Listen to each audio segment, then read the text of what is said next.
Did you have a horrible weekend? I had a horrible weekend. I There was had a horror lot. after horror stacked upon one another. Sounds like every weekend. Every weekend is a horrible weekend for us. That's what it's like to be the horror guys. Yeah. Well, we are back with episode 133, and what do we got? Is this our comedy week? No, it's not. What do we got? It's not the romantic comedies. Well, we got Rosemary's Baby Oh, from horror movies 1968. again. There's some romance in there. It's a romantic movie. Some very strange sex scenes and Strange yeah. romance, yeah. Return of the Living Dead from 1985. That's it. I'm coming to get you, Barbara. No, that's a spin-off, a sequel of sorts, kind of a parallel, not quite a sequel. Unofficial sequel. Yeah. And a brand new movie, brand newish, yeah. Lucky, released in 2020. It's not about gambling. No. And The Boy Behind the Door, also a 2020 movie. Door number one. And we have Door a number two. called The Study. Ooh, they should do a study on these movies. All right. What? Did you like all of them? Did you hate all of them? Where are we at? Mixed feelings. Yeah, some of these are really good. Some of these are really... I think I'm half and half on these movies. Yeah, I think I probably am too. Mm-hmm. All right. Oldest first? Sure. Rosemary's Baby, 1968. Yes. Now, this is one of the ones I liked. My opinion of this has increased over the years. Okay. I'll tell you my story on that one at the end. If I saw it when it came out, I don't really remember. But I wouldn't be surprised if I did. I saw it when I was little. Certainly not when it first came out. I was one or something. My folks were horror movie fans and took me to everything. But your folks never see horror movies anymore. I never heard your dad never mentioned seeing a horror movie. Yeah, that was then. Yeah. When you get old, horror becomes scary. Yeah. Directed by Roman Polanski, written by Ira Levin and Roman Polanski, stars Mia Farrow, John Cassavetes, and Ruth Gordon. 2 hours and 17 minutes of long movie. Link in the show notes if you want to pick this up over at Amazon. All right, so you liked it, and yeah, I did. I like it more than I used to. Now, Roman Polanski directed it, and so for some folks, he has issues, right? You're supposed to not see this movie, and you're supposed to burn all copies and salt the earth wherever he has walked. But what did he do? Looking at Remind me. He had some pedophilic relations with a young lady, very young lady, long ago. Unlike Mia Farrow, who was a young lady. Fled the country. Well, yeah. With a different pedophilic thing. But she was a woman, and okay. This person was in her. I was talking about Woody Allen in that comment. Oh, yeah, Mia. Yeah. This is kind of a messed up movie if you look back on it. Well, yeah. But anyway, he had some underage and fled the country basically, rather than face prosecution or consequences here. And then continued to work and continued to do his thing. And I mean, from what I've heard, the girl herself has grown up and said, basically, it happened, get over it. And, but some people still hate Roman Polanski. Well, it didn't matter if the victim got over it. I mean, he still did it. Yeah. Oh, well. Anyway, that aside. It's a good movie. Yeah. And written by Ira Levin. Yeah. And the book was really good. I'm a big Ira Levin book fan, too. And if you read the novel, it's somewhat different. And, same basic thing. But the book, I highly recommend. You've read a lot of these movies as books. Ira Levin, yeah. I like his stuff. And I go to look for these books now, and they've been out of print for 20 years. And he was also author of The Stepford Wives. And yeah. All right. Well, Rosemary and Guy Woodhouse tour a new apartment. Mr. Nicholas asks if they have any children, and they hope to in the future someday. The lady who had the apartment died just a few days ago. In a hospital, of course. It's furnished, and it's fabulous.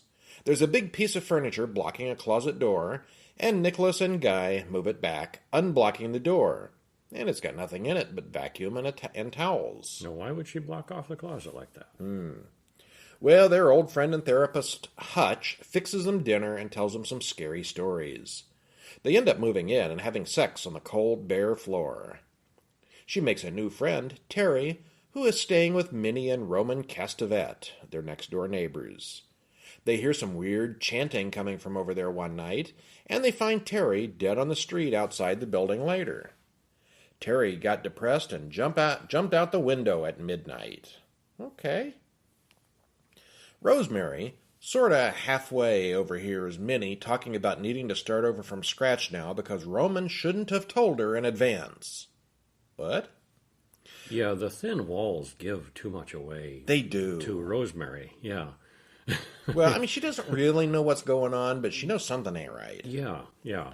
Okay, so Minnie invites Rosemary and Guy over for dinner tonight. They talk about the hypocrisy behind organized religion, and it seems that the Castevets aren't particularly religious. Guy really likes them, but Rosemary is just a little creeped out by them. They're some weird old people. Old people are creepy. What can you say? These old people are, for sure. Oh, for sure.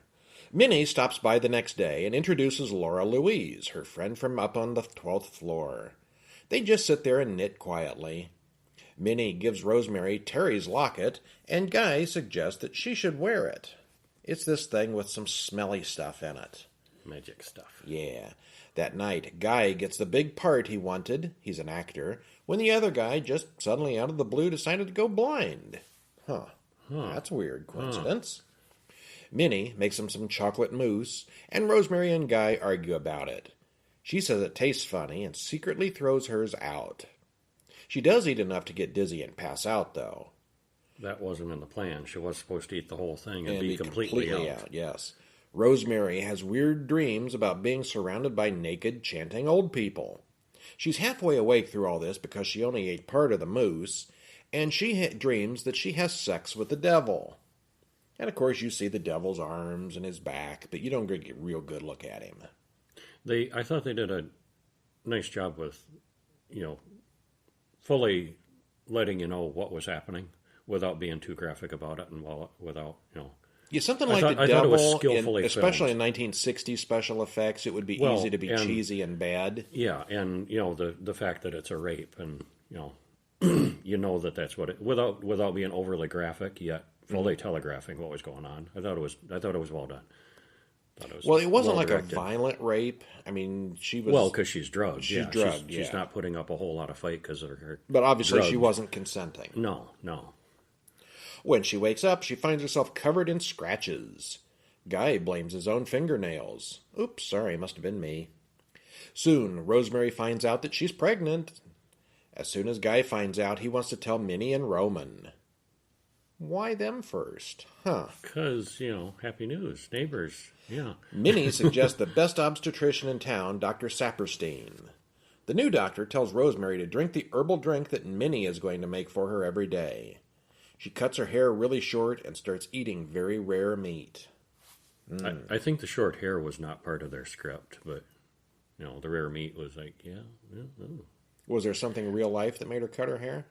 Oh, just a fashion thing, I think, She wanted something different. She wanted, control. I think she was feeling like she was losing some control. Everybody was telling her what to do, and she's like, "Screw it! This is something I want to do, and I can control my hair, and I'm going to do this." Okay. I think it was a move of from that. From the filmmaker's point of view, with the long hair, she looked normal and pretty and healthy, and the short hair made her look very anemic, thin, and unhealthy as the pregnancy drew her life out. It did accentuate that. Yeah, I think it made her look weaker. But it was a fashion then, too. Yeah, so I think she was just... Or was it a fashion after this? Well, or maybe the movie did somewhere around there, yeah. But I think it was, her exerting, what little power she could, because she was being so controlled and manipulated. Well, Roman comes over and meets Hutch. Hutch is fascinated by the tannis root that Rosemary wears. Hutch calls and wants to meet her outside the apartment as soon as possible, and Hutch doesn't show up. Turns out he's in a coma at the hospital. Rosemary gets sick of all the old people and wants to throw a party for their young friends. Everyone comments on how thin and pale she's gotten. Yeah. You're supposed to gain weight in a pregnancy. And I don't, was that real weight loss, you think? No, I think it was the loss of hair and makeup. Yeah. But she I don't think she lost a lot of weight for the film. Yeah, because she was already pretty thin. Yeah. Her friends insist that she goes to another doctor for a second opinion. She shouldn't be in that much pain.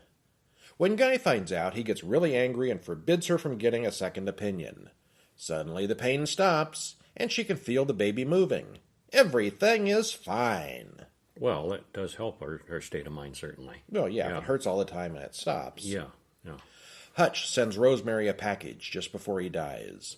The name of the book in the package is an anagram, All of Them Witches.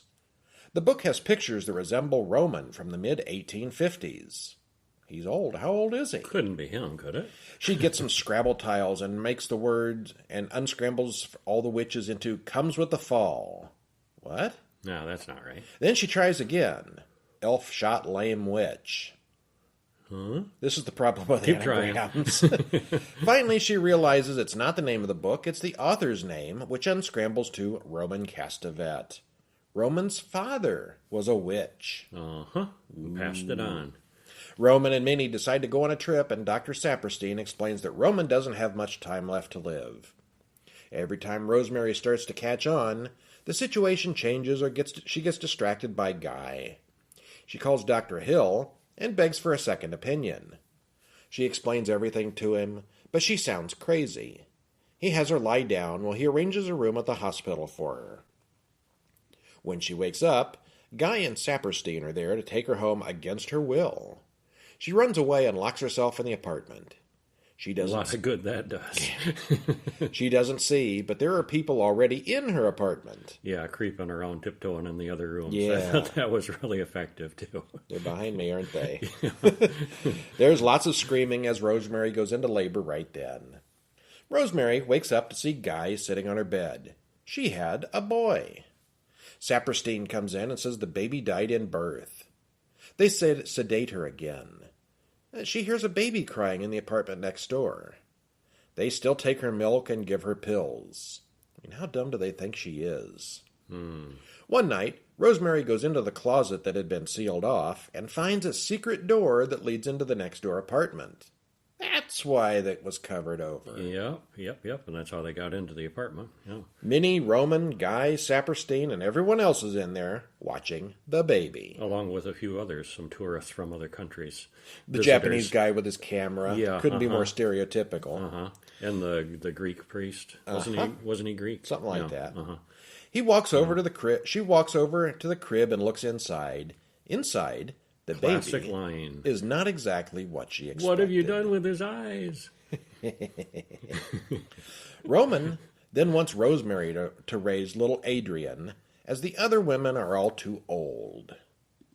All right, well, Guy explains that they're getting so much in return for all this, and she spits in his eye. The baby then starts to cry, and Rosemary goes over to calm it down. Yes, she will be his mother. And all the others stand around and admire what they've done.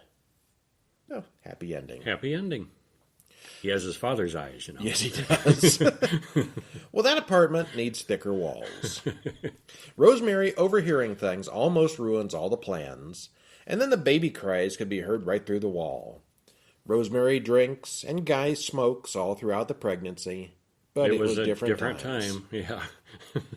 I've seen this film 3 times now. The first time I was little and kept waiting for the devil to show up and do something. No, there's not much of that. Extremely disappointed in the ending. It's more of a subtle horror. Yeah. The second time I watched it, I'd forgotten most of the details, but I knew how it was going to end, and I found it kind of tedious, mundane, and boring. The third time wasn't that long after the second time, a couple weeks ago, and I remembered exactly who was in on the plot, which made it a lot more interesting, seeing how the conspiracy unfolds. And seeing how Guy was, In on it all manipulating, along, and that's how he got his role. One of the gifts from the devil. The guy went blind. I think that was their witchery that did that. Yeah. Yeah. So I still find it long, tedious, and boring. But maybe and yet fascinating. But maybe if you're a woman who has had or planning to have a baby, there's something scary in there. I think pregnancies that would be are more always scary. Unpredictable and scary because you never know what you're gonna get. Yeah. Babies are like a box of chocolates. You never know what you're gonna get. Yeah, it could be Satan's son. For me, with no kids and no plans for them, the film has never been all that entertaining. Okay, I was more entertained, I think, than you were. I give it a bigger thumbs up than you. But I don't hate it. Yeah, everyone should see I it. don't know what people see in it so much.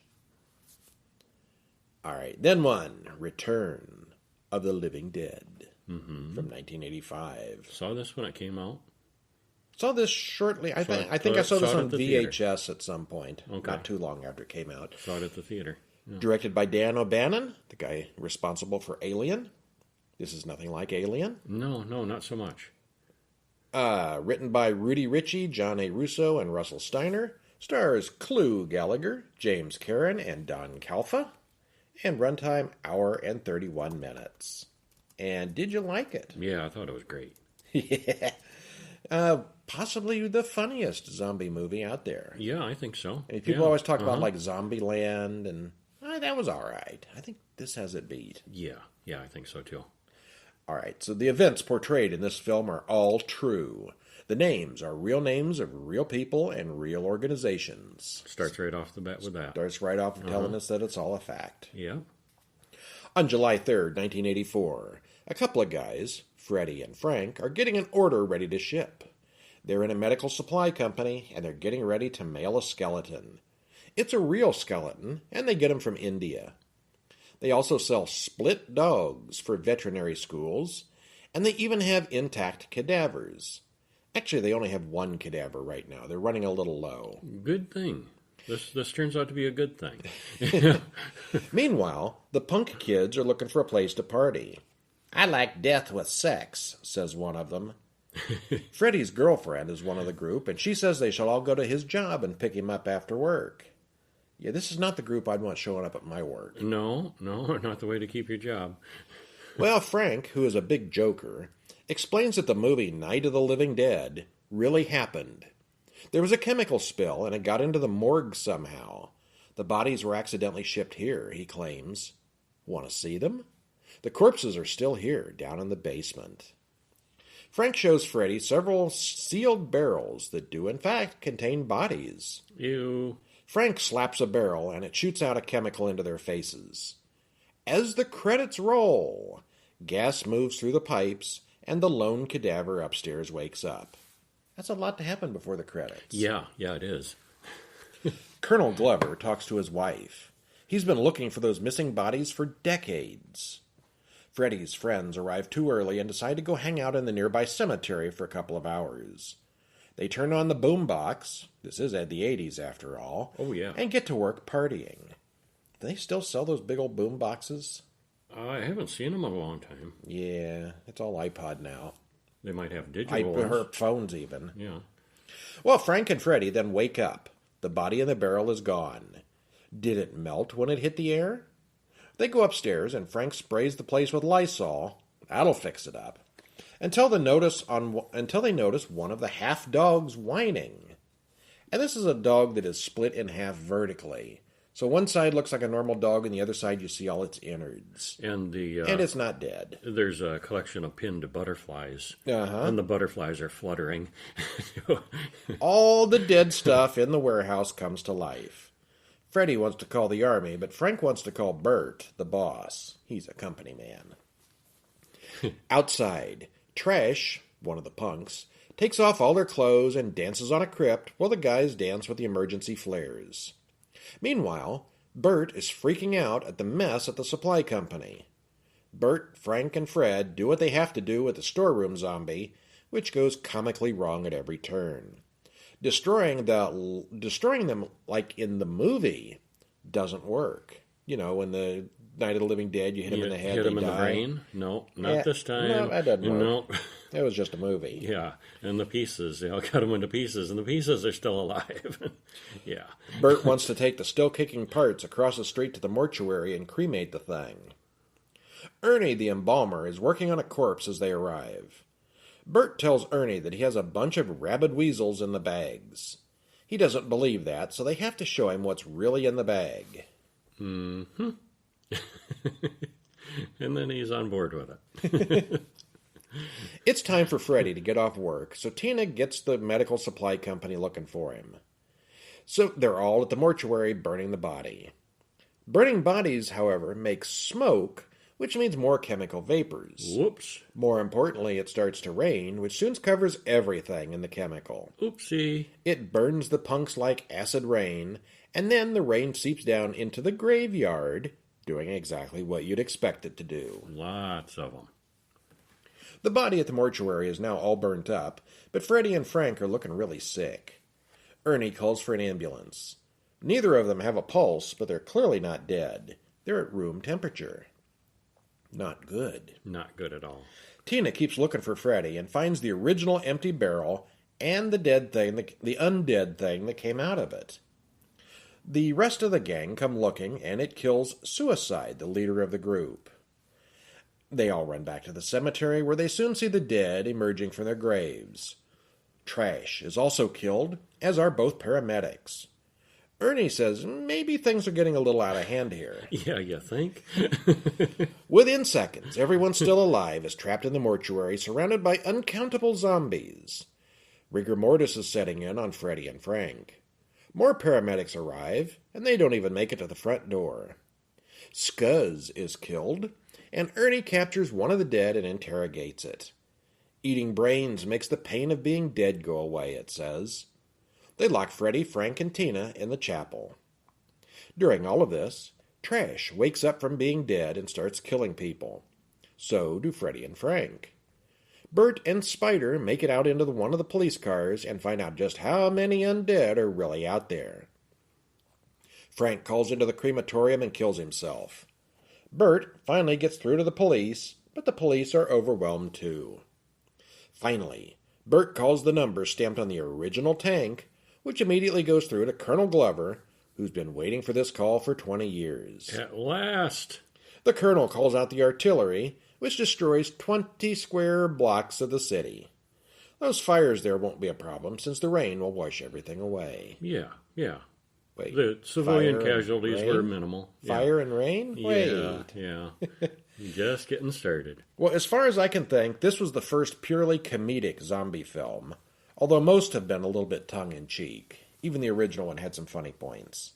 The makeup and gore effects here are excellent, but the most memorable parts of this one are the funny bits, and there's a lot of them. The practical effects are excellent and still hold up well today. No CGI in this one. I thought it was really good. Yeah, the effects. Yeah. Yeah. No one has a cell phone because it's the 1980s, but otherwise the story holds up pretty well.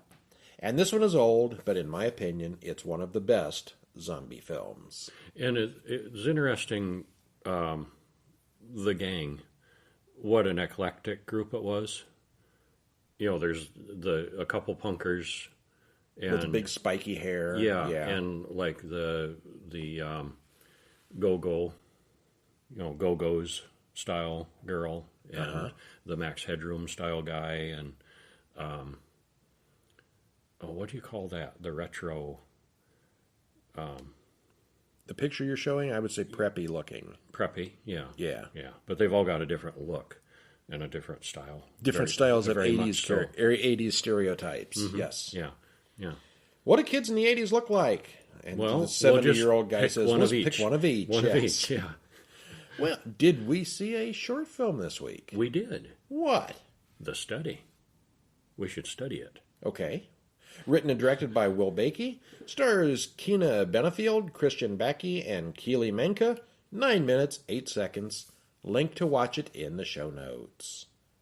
So what do you think? Well, I liked it. And here's where I say but. Want me to read the thing? You can read I this can read one. your notes, yeah. 6 strangers looking to make a quick buck arrive in a cabin in the woods. Hey, that's been done before. Cabin in the woods. Cabin in the woods? No. To take part in a medical study. And I thought it was nice, it takes a minute to figure out that's what's going on, and that's why they're there, and they're on camera, And upon arrival, the group gets to know each other by trying to guess the reason they decided to sign up, because there's big bucks involved, I guess. Yeah. Well, Emily, the quiet one of the group, starts to regret her decision to take part in the study after feeling ostracized from the group. But when the gang lets down their guards, the group bonds over a night of drinking, card games, and dancing. They all get along. And they got these little packets of pills where they all popped a pill which I guess was like some random. That was the point of the study, yeah. Some random pill, 1 out of 20, maybe. They weren't all drugs or whatever. At some point, one guy says he hopes he had the placebo. Yeah. Well, during the party, another participant, Brandon, accidentally throws a ball through a painting above the fireplace, and it just goes. It goes through the painting, disappears. What the heck? So there's some passageway or something. Well, they discover a passageway behind the painting when they take it down, and it loops right back into the cabin through the kitchen. What? And the physics don't add up. Well, the gang conducts some tests of their own, only to find a closet door that leads to an abyss, and that abyss leads to the cabin, and hilarity ensues. Portals. Yeah. Leaves the gang scrambling for answers and a way out of the study. Yeah, that description came straight off of the producer's website. So Okay. I didn't write that one. Okay, well, but you wrote your commentary. I did. Yeah. Good video quality, great soundtrack, looks awesome. If this were a 2-hour movie, I wouldn't have any complaints about what it looks like. And that's exactly how I feel about it, because literally at the end, I said, that's it? Yeah, there should be more. Because it really doesn't answer and doesn't have enough. Yeah, I thought they were all great. It feels like a long trailer. Just really well made, and but it's not done. After a while, it gets creepy and atmospheric, and the mystery is interesting. The only negative I can point out is that nothing is explained at all. Yeah, Nothing at all. That's the only negative I come up with. Still, it's super well made, looks good, and there's a lot to think about here. Yeah. Like, what's going on? What and how does that work? Well, we don't know. Yeah, we don't know. We don't know. No. All right. Which one do you want to do next? The boy or the lucky? Oh, let's go with the lucky. All right. I'm feeling lucky. Then you shouldn't watch this movie. Well, Lucky from 2020, directed by Natasha Kermani. Natasha, I assume, is a woman. That may come back and bite us later. Written by Bree Grant. Bree is a woman. That might come back and bite us later. Stars Bree Grant, Leith M. Burke, and Dhruv Uday Singh. Hour and 23 minutes. And I think this one was on Shudder. yes. There's a link here to pick it up on Amazon if you need it. What'd you think? Oh, I didn't love it. I didn't hate it as much as you did. I give it a weak thumbs up. I really liked the first hour. And I thought it may have been the worst ending I've seen this year. It does go downhill. It goes downhill real fast. They start clubbing you over the head with the point they're trying to make, I think. Yes, I think they are. Yeah, they get too heavy-handed at the end. May is a business author who hasn't had much luck with her current book. She writes business books. She goes home, breaks a dinner plate, has ice cream with her husband Ted, and finds a strange thing stuck in her finger. Did that thing on her finger ever come back for any reason? I don't think so. What was the point of that? I don't know, just a thing. Yeah. Okay, well, we see what a normal day looks like for her. That night, she hears something downstairs and goes to investigate. She sees a man outside wearing a mask, and she yells for Ted. When she turns around, he's gone. Ted wakes up and says, "Oh, honey, that's just the man who comes every night and tries to kill us." What? But then they hear the man break in downstairs. Better hope he doesn't have any good weapons tonight. Come on, we need to go fight for our lives now, Ted says as he picks up a golf club. Like he's done it 100 times already. Yeah, and at this point And you're wondering, is this and she's Groundhog like- Day or what? Yeah, but yet she's not in on it. No. Yeah, she has no idea. Well, they bash the guy with the club, and he sort of just vanishes afterwards. When the police arrive, Ted acts like it was all no big deal. The next morning, they both remember it. Yeah, it really did happen. The window is still broken, and Ted says, yeah, it was all very real. May asks Ted to explain everything to her, and he seems surprised that she doesn't remember. Every night, a man comes to our house and tries to kill us. Later that day, she boards up the broken window. And at this point, I figure, Ted's trying to kill her, and this is all some sort of gaslighting kind of thing. Like, What, you never saw this before? Could have gone that way, yeah. It gets dark, and Ted hasn't come home yet. May grabs the golf club and goes upstairs. She hears sounds downstairs and goes to investigate. The man has returned. She whacks him, but that doesn't stop him this time. She pushes him over the railing, and he vanishes before she can call 911. Now you kind of wondering, is she something's crazy? Because he couldn't have got up and walked away. Yeah, the way he keeps physically disappearing makes you wonder. Maybe she's hallucinating. Maybe she's crazy. We don't know. The detective seems more interested in Ted's whereabouts than details about the man. May talks to Ted's sister. They've had fights before. That afternoon, May goes to the hardware store and buys everything she needs for a Home Alone reenactment and waits for night to fall. And I think right there it starts with the message that, men, police, don't listen to women. Where's your man? Are you sure this wasn't your fault? There's that whole vibe of the the police not believing her, and Anyway, go on. Okay, well, I'm not sure I was believing her at this part either. Oh, she could very well be crazy. Because there was no physical evidence of the guy being there. But, so the police, understandably would be sure there was an attacker. Yeah. The man comes again, and this time she stabs him and shoots him with mace. Once again, he vanishes. Next morning, Sarah offers to let May stay at her place, but May refuses to be scared out of her own house. She kills the guy in the daytime next. It's not just nighttime anymore. And he vanishes, leaving a bloodstain behind. Next day she kills him again, and once again he simply vanishes. And some of these deaths are not vague. Some of these deaths are not unclear. I mean, at one point she stabs him through the head, and he's dead. It's real. Yeah.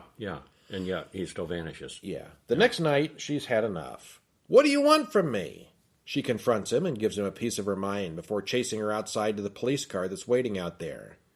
Before long, the police send a social worker to talk with May. The social worker is also more interested in Ted's disappearance than anything else. Well, and she's, not taking care of herself anymore, and, getting, her and the house are getting scuzzy looking, and, they're starting to wonder about her mental health.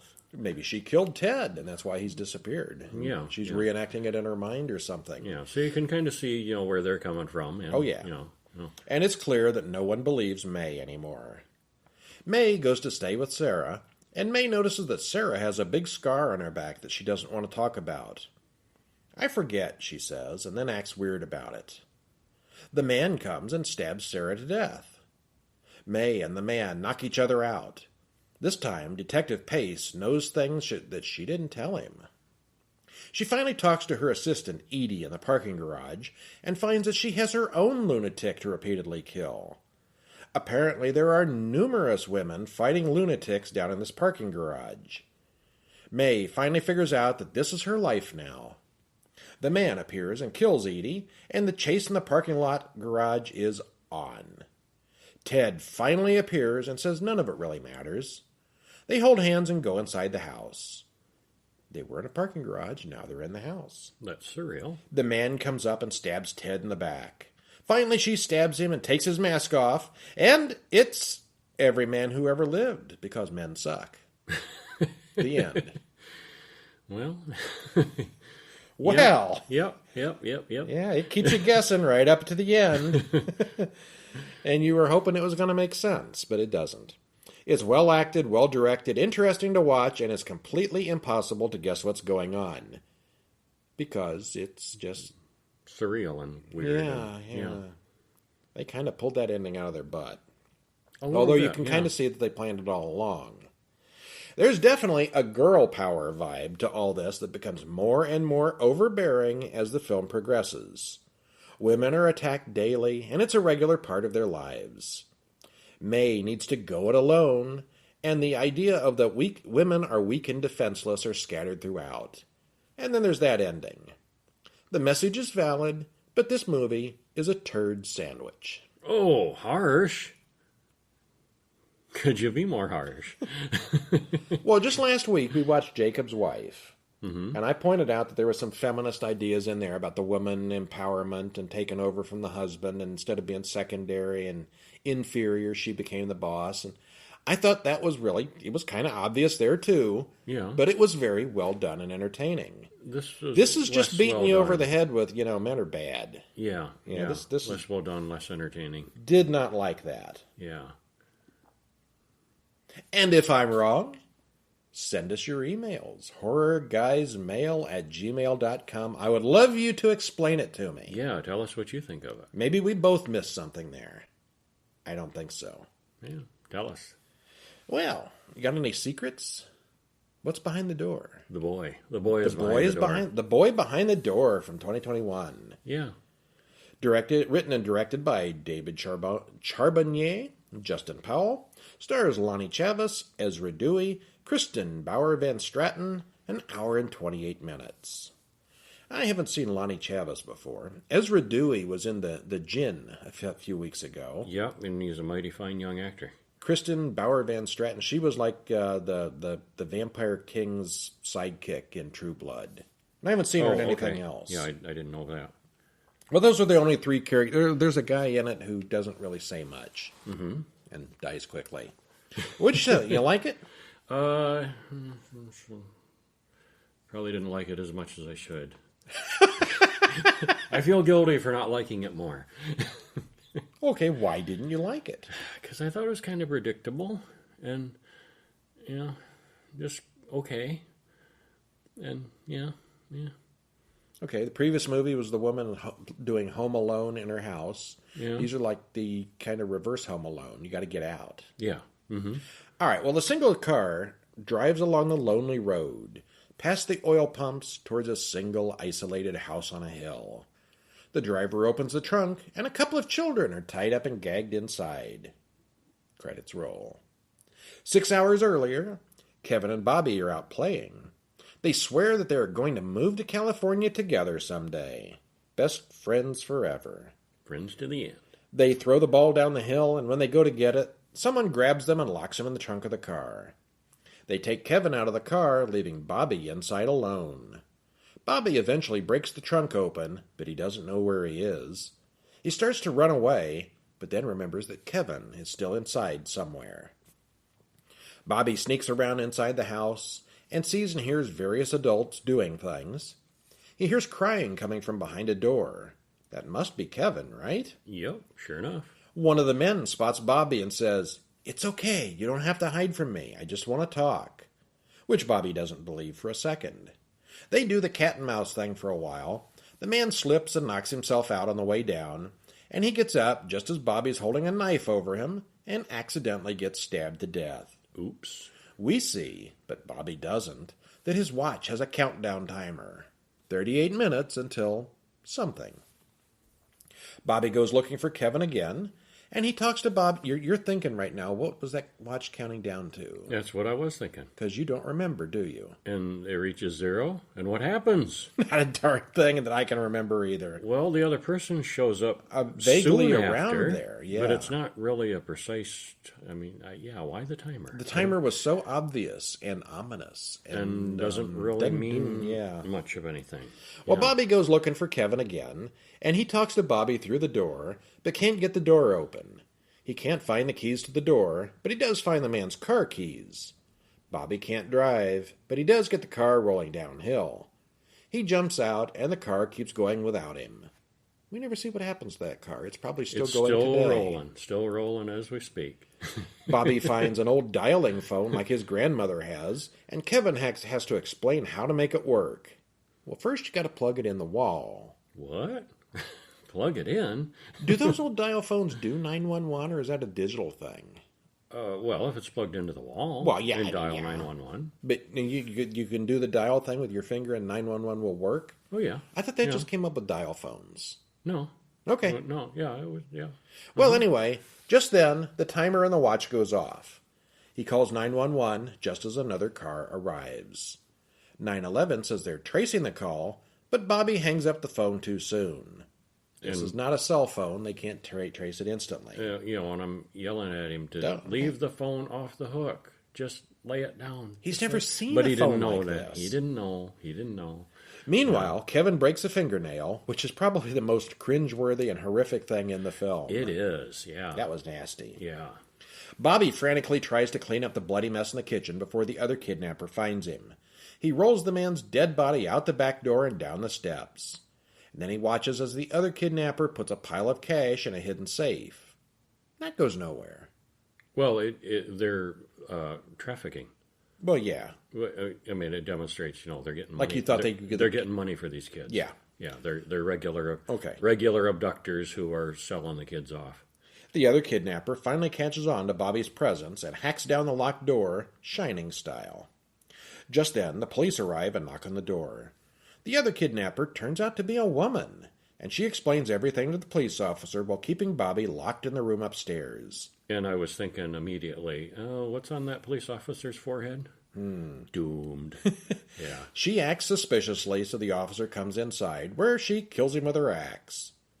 Now the kidnapper has the cop's gun, and Bobby only has his nightstick and handcuffs, which he promptly uses against her. She still manages to shoot Bobby in the leg, so that's going to slow him down. Mm-hmm. Bobby finally gets her keys and goes upstairs after Kevin. Kevin's wearing some kind of electronic shock collar that won't let him pass the door. Bobby does more battle with the kidnapper, and he passes out from the pain of her sticking her finger in his bullet wound.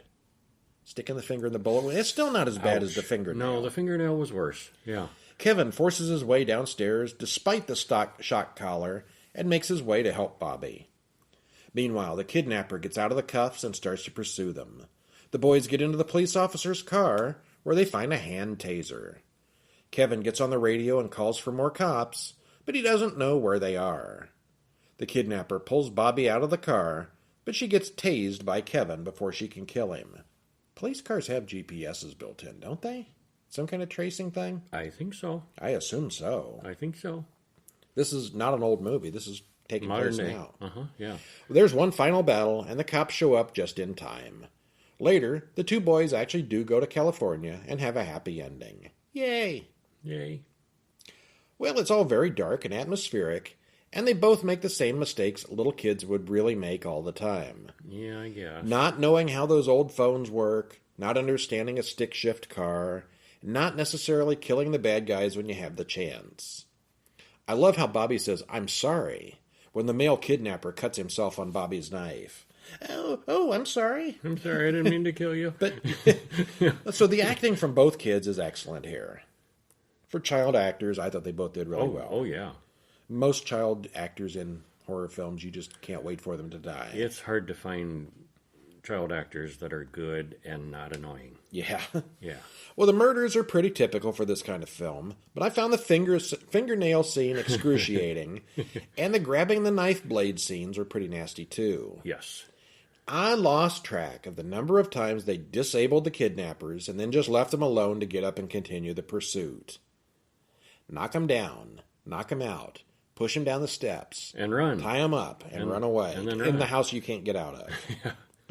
Kids generally don't think about killing people, so there's that, but it did get a little unrealistic after the 9th or 10th time, probably. I thought so.